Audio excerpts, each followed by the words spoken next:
Welcome to another episode of the Gym Bro series. My name's Alex. I have risen. Today we're going to be talking about what is the best split for a workout. Let's get to it. One of the very common ones we'll be talking about today, and the very first one is going to be the Gym Bro split. All right, and here's what it's going to look like. Something like this: Monday arms, Tuesday legs, Wednesday chest, Thursday back, Friday cardio and abs. Now, if you're just starting out and you're able to go 5 times a week, this is obviously better than nothing, right? But in terms of efficiency, this is the worst way you could possibly do it. Reason being is because your arms will most likely be able to handle more stress along the week than just testing them once, right? If you went ham on Monday, there's a good chance you'll probably be good by Wednesday or Thursday, right? And if you're a freak athlete, you could do it tomorrow if you're not sore, but theoretically you should be giving your muscles rest after every single workout. Remember, you tear down muscle in the gym. Recovery is after the fact. You build muscle after the fact. So remember, right? I guess if you went really hard on Monday for arms, then Tuesday you did legs, Wednesday chest, Thursday back, Friday cardio and abs, you would increase the amount of newbie gains you have, but by all means, this is not the most efficient way to do it. Next, we got push-pull legs, which is personally one of my favorites if I had the time for it. Now, you see, push-pull legs will literally work out everything you need in a very decent amount of time frame.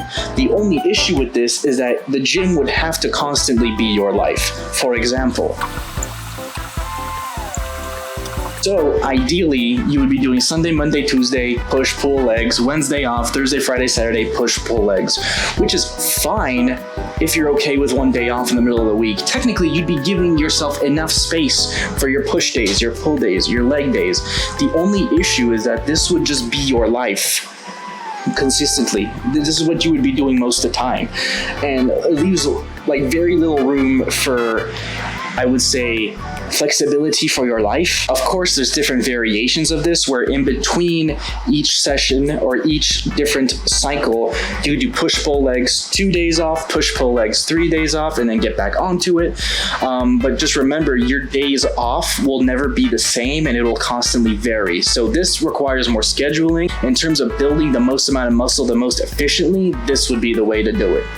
Next on the list is going to be full body, which kind of looks like this.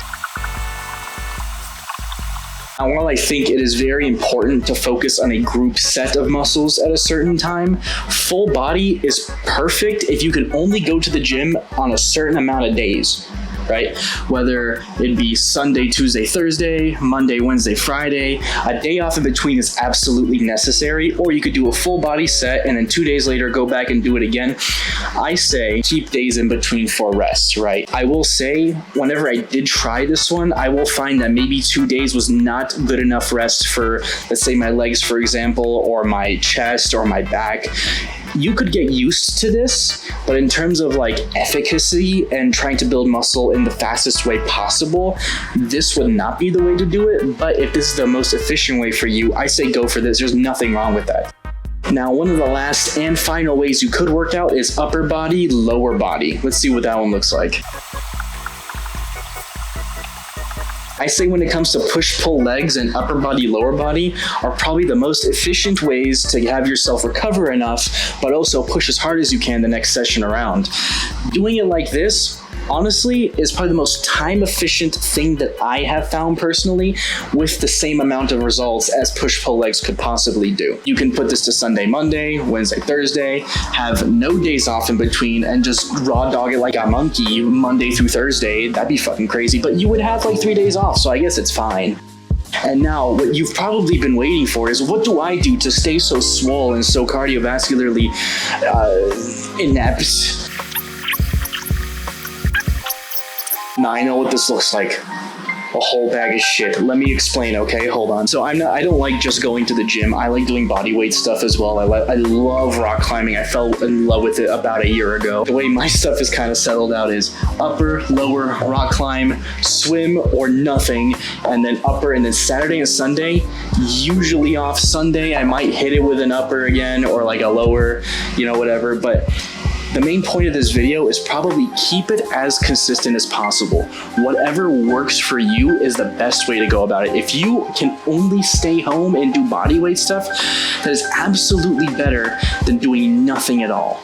If you would just rather do a little bit more steps in your day, that's even more perfect. Whatever gets you more active to be overall healthier is the best way to go about it. You want to look at these things as like a step every single day. 1% a day in 100 days is 100%. If you did 1% of your effort every single day into something small, if your big goal is 10 push-ups by the end of the year, doing as many assisted push-ups as you can along the way helps a whole bunch. Remember, you have to fall in love with the adventure in order for the final goal to actually be attainable. I'm one to talk.